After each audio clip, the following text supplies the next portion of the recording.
Ashamaa harka fuunee kabajamtootaaf daawwattoota kiyyaa akkam jirtu nagaa keessan bakka jirtanitti nagaan kiyya isin haa qaqqabu biyya alaas biyya keessas warri jirtan ijoollee Oromoo qaqqaalii kiyya an har'a waanin isiniif qabadhee dhufe takka keessa ijoolleen takka kan nama arrabsitan illee ni jirtu akkuma isiniif ibsee viidiyoon yeroo darbee isiniif mara keessatti namni nama arrabsu yookiin immoo haamlee nama cabsu namni sun akka kaayyoo isaarraa gufuu akka ta'etti furatama garuu ani akka yaada kiyyaatti gufuu ta'ee osoo hin ta'in kan nam mul'atu kan karaa qajeelaarra deemudha jechuudha. Ijoolleen baay'ee waan biyya keessa deemaa jiru ni agartan. Ijoolleen Wallagga keessatti dhumaa jirtu shanyii keenya shanyii Oromooti jechaa ni jirtu. Kanaafiyyuu maafi sagalee hin taaneef naan jechaa turtanii ijoolleen hedduuni garuu arrabsoodhaan yookiin immoo haamlee nama cabsuun miti waan kana namni kan ergaallee dabarfatu kan nama ofiillee gorfatu jechuudha. Ani arrabsoon keessan natti dhagahamee yookiin waan biraa osoo hin ta'in waanan jechuu barbaadu tokkotu jira. Ijoolleen keenya Wallagga keessatti dhuman hayyooliin keenya abbootiin keenya obboleeyyan keenya marti Oromoon kan dhumaa jiran naquuquu dhiisees illee miti garuu immoo kan ana daran illee kan ana olillee guddatan kanaan olillee dandeettii waa'ee siyaasaa qaban waan kana dadhabanii jiranii garuu dadhabne jedhanii immoo manatti galeellee namni taa'ee jira natti hin fakkaatu. Akkuma beekamu nu ijoolleen baqattoonni biyya namaa keessa jiraannu kun akka asteenyee dubbannu yookiin akka asteenyee sirbinu kana miti dhiifama naaf godhaati. Maal isiniin jechuu barbaade beektanii obboleeyyan kiyya nuti waan ho'aa dhugnaa waan ho'aa nyaannaa waa'ee fi akka fedha keenya argannaa agammarallee miidhamnus mana namaas dalagnu waan akkasii hin dhabnu jechuudha. Garuu abbootiin keenya yookiin obboleeyyan keenya immoo rakkoo guddaadhaan kana argatanii kanayyuu nu salachaa isaanillee nuun hin jenne garuu ijoolleen nu sooshaal miidiyaa fayyadamnu maaf wal arrabsina maaliif wal cabsina. Ani uummata kiyyaaf sagalee ta'ee osoo uummanni kiyya Oromoon bilisoome baay'ee natti tola dhugaa rabbii isiniin jedha garuu humna hin qabu. Humni kiyyaa akkuma ijoollee takka bahee nama arrabsuu yookiin immoo nama qeequu nama cabsuu miti. Nuti bar ofii keenya wal jaallannee wal kabajnee wal bira osoo dhaabbannee dhugaa fakkaatti jaalalli keenya nu ijoolleen Oromoo na arrabsuullee dandeessu na arrabsitanis immoo omaan kiyya narraa hin hir'atu dhugaa rabbii isinitti himuudhaaf maaliifuu dhugaa keessa kiyya jirtu dubbatuu waan fedheef waan akkasii kaase malee. An dandeettii siyaasaa yookiin barumsa siyaasaa illee hin qabu dhiifama naaf godhaa isiniin jedha. Garuu namni tokko mana ofiirraa eegala nageenyi mana ofiirraa eegala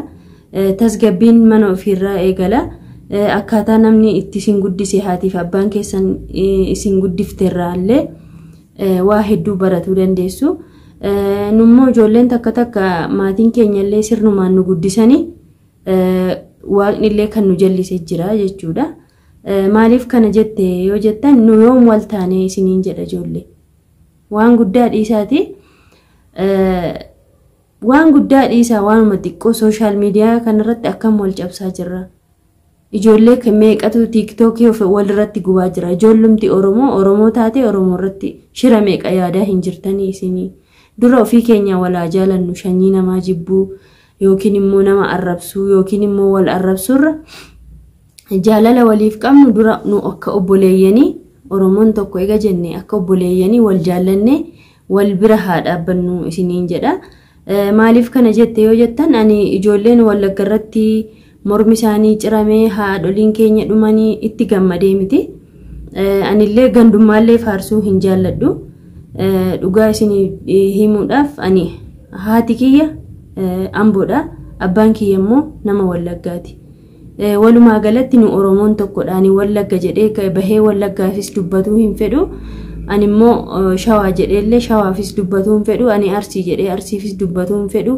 Kam Oromoon kamuu tokko waan ta'eef akkuma Oromoo tokkotti dubbatuu fi qabaa jechuudha. obboleessi keenya tokkollee waa'ee abbaa gadaa dubbatee aaree TikTok irratti baay'ee lolaa ture dhugaasaa jedhee namni hunduu ogguu mataa isaarra gahe malee hin dubbatu kuni dhugaa jirtudha garuu immoo ani miskiintii biyya ambaa keessa jiru kuni agam namaa fi sagalee ta'uu danda'a homaa rakkoon hin jiru sagalee illee niin ta'a aniyyuu sagalee ta'e immoo biyyi keenya yoo bilisoomte baay'ee natti tola jechuudha dhiifama naaf godhaatiillee asirratti mucaa fiilmii dalagu sana jechuudha taarikuu yookiin baabaa jedhamu sana jechuudha ijoolleen oromoos taate ijoolleen amaartis taate ijoollumti saba kamiyyuu mucaa sana fiilmii isaa namni hin beekne hin jiru jechuudha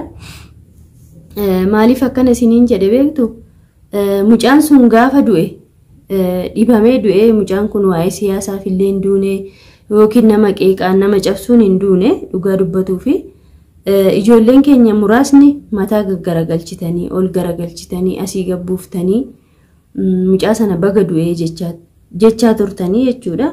kuni garuu safuudha dhugaa safuu daangaa oromoo kan cabsee jechuudha nu kan bu'aa jirru maaf obboleeyyan keenya morma muranii akkas godhaniidha uummanni kun uummata bineensa uummata gadheedha jechuudha isaanillee nuun akkasuma deebi'anii akka uummata badaatti nu fudhataa jiranii beektu nama du'e tokko irratti namni sirbunuu du'a jechuudha nama du'e tokko irratti namni olutaalee shubbisee gammadu kun nu du'a jechuudha keessattuu nu shamarran ijoolleen dhiiraa saataanu biyya ambaarra kan jirru gala keenya rabbi beeka osoo waan akkasiillee dhaabbate natti tolaan dhugaa rabbii isiniin jedha isaan nu jaallatanii nu quuqamanii yookiin waan gaarii nu dalaganii fi osoo hin ta'in keenya kana rabbumti haa dubbatu malee kan oromoo namni dubbatees hin danda'u namni immoo furees hin danda'u dhugaa rabbii isinitti hima rabbi yoo itti makame malee keenya kun akka waan nama abaarsa qabu uummanni keenya dhumaa jira uummanni keenya beela'aa jira aga baanee tiktookaan sirbinee wal arrabsinee akkasii waliin jennu uummata keenyaan akkamitti akka qaqqabnu akkaataa maallaqallee walitti funaannu akkam yoo goone wal taana jechuumoo nama biraallee arrabsanii ofillee arrabsanii walillee arrabsiisuu dhugaan baay'ee wanti torbee darbe keessa ta'aa jiru kun baay'ee nama gaddisiisa dhugaa na maal siniin jechuu barbaade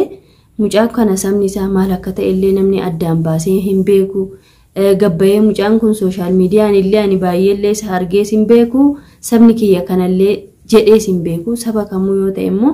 yoo jibbaa agamiyyuu irraa qabaattan in arrabsiinaas laayikis koomentis waa takkallee hin godhiina biruma tara waan akkasii bareeda dhugaa isiniin jedha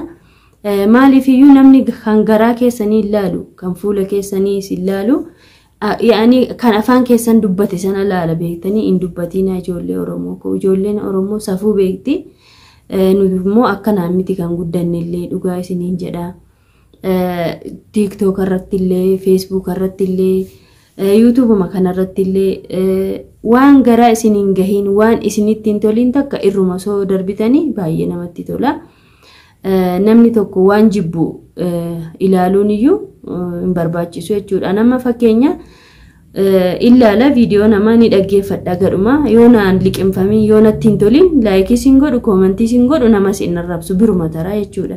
sin ogguu nama arrabsitanii ogguu jala deemtanii waan argitan jettan nu aarsuuf waan isaaniin hojjetiin hin jiru aartanillee aarii keessan keessatti qabadhaati biruma darbaa isiniin jedha ani fakkeenyaaf dhaaba kamuu hin deeggarusi dhaaba kam keessa jiras isiniin jechuu koo miti garuu oromummaa kun hin jaalladha oromoo ta'uu koommoo anata of ibsata malee isin waan na beektan hin jiru namoonni na beekan garuu ni jiru isiniin jedha oromummaa namni namaaf isin kennu namnis namarraa hin furatu gabaabumatti akka oromoo tokkotti immoo badiinni oromoo yookiin immoo oromoo miidhamaa jiru immoo anaaf gammachuullee miti waan isiniin jechuu barbaade asumarratti waanni tokko yoo uumame wal jalaa qabdanii hin booyina aga yoomii boonya waan tokko hojiin haa agarsiisnu obboleeyyan kiyya aga yoomii boonya boonyee dadhabne dhugaa osoo boonyi nama galchee hacaaluu boonyi galchaa hacaaluu waggaa 2 haa ta'u malee gawaree gamee agammaatu namni guyyaa tokko isa dagatu jira jedhee hin amanu maaliif iyyuu nama akkasiitu dhabnee jirra maaf boonya karaa waan gaarii tokkotti goonu karaa saba keenya gargaarru karaa saba keenya buqqaan kanaaf qaqqabnu yaadurra wal arrabsuu wal qeequu wal cabsuu dhugaan baay'ee of jibbee jira dhugaa rabbii isinitti hima yeroon kun yerootti wal arrabsinu miti odoo dandeenye namni kamiyyuu amantaa isaatiin osoo rabbiinsa karate gara rabbiitti deebinee jedhaanii anayyuu dabalatee maaliif yoo jettan yeroon kun har'a na agartu boru na arguu dhiisuu dandeessu obboleeyyan kiyya gizeen itti walitti jabaannu miti yeroon itti walitti dabayaannullee miti aga dandeettii keenya aga humna keenya ummata keenya bira haa dhaabbannu kana naan jechuun keessanis annatti hin dhagahamu garuu ana miskiintitti kanaa miti dhugaa namni nu oliyyuu dadhabee jira ijoolleen baay'een ogguun isin ilaalu yoo waan tokko uumame jawaartu akkas nu godhe jettu an jawaar kana jechuun dhugaa rabbii isinitti hima ijoollee osoo inni deeggara Abiy Ahmed ta'e ani isatti mufadhu dhugaa rabbii isinitti hima maaliif yoo jettan nuuf jecha waan inni hin ta'een hin jiru jawaar kun gaafa gara biyyaa dhufu yookiin gaafa bakka jiraataa ture sana jiru maa akkam jira ture dhugaa nuuf jecha akkas ta'uunsa namni jira rakkaturra immoo du'uu hoyya bar namni du'e ni boqote dhugaa innaa ana osoo akka kiyyaati nama tokkollee isatu akkas na godhe isatu akkas nu godhe isatu akkas nu godhe hin jedhiina ani deeggara Abiy Ahmedis miti deeggara Jawaar Mohammadis miti ani walumaa garatti Oromoodha ni bakka Oromummaa kiyyaan kan jiraataa jiru isiniin jedha obboleeyyan kiyya kanaafiyyuu walii haa gallu walii galan alaa galan jedha Oromoon iyyuu yoon balleessee na of galchaa ani waan natti dhagahame waan natti fakkaate haasa'e an baay'ee na jibbisiisee jira iyyuu dhugaa rabbii isinitti himuudhaaf na dabbaree jira waan nin argu waan nin dhaga'u bakka maaltu uumamaa jira garam deemaa jira kan jedhu baay'ee keessa kiyya madeessaa jira dhugaa malee an ummata kiyyaaf sagalee ta'uu dadhabee yookiin dubbatus dadhabee miti dubbannee boonyee baay'ee dadhabee jira ummanni kiyya ani biyya jiraadhee biyyatti waan argaa jiru miti garuu akka maatii kiyyarraa akka social media irraa argutti waan baay'ee garaa nama nyaatu waan baay'ee nama gaddisiisudha kanaafiyyuu ummata kiyya aga dandeenye gara rabbiitti boo'uu malee social media irratti baatanii hin boo'ina du'ee ebeluu du'ee bakka jabaadha jajjabaatutu nama fayyada ummattoota waggaa lamaaf tumamaa turan kana jabeenya isaanii ilaala wal ta'anii tokkummaa isaaniitiif wal ta'anii hagas gahanii akka namni yaadeef yoo uummanni isaanii hin jiran ture hagi dhumus dhumullee falmatanii jechuudha nuti immoo uummanni Oromoo heddumeenyaan illee maalumaanuu nama caalla kanaafiyyuu walaa dandeenyu walaa kabajnu obboleeyyan kiyya walaa gorfannu wal arrabsuu wal qeequu wal cabsuu haadhiifnu rabbiin tokkummaa keenya nuuf haa jabeessu namni tokko yaada isaa bahee yoo ibsate nama arrabsuu hin qabdanii kuniif kun sirraan bareedu jettanii wal gorfatu malee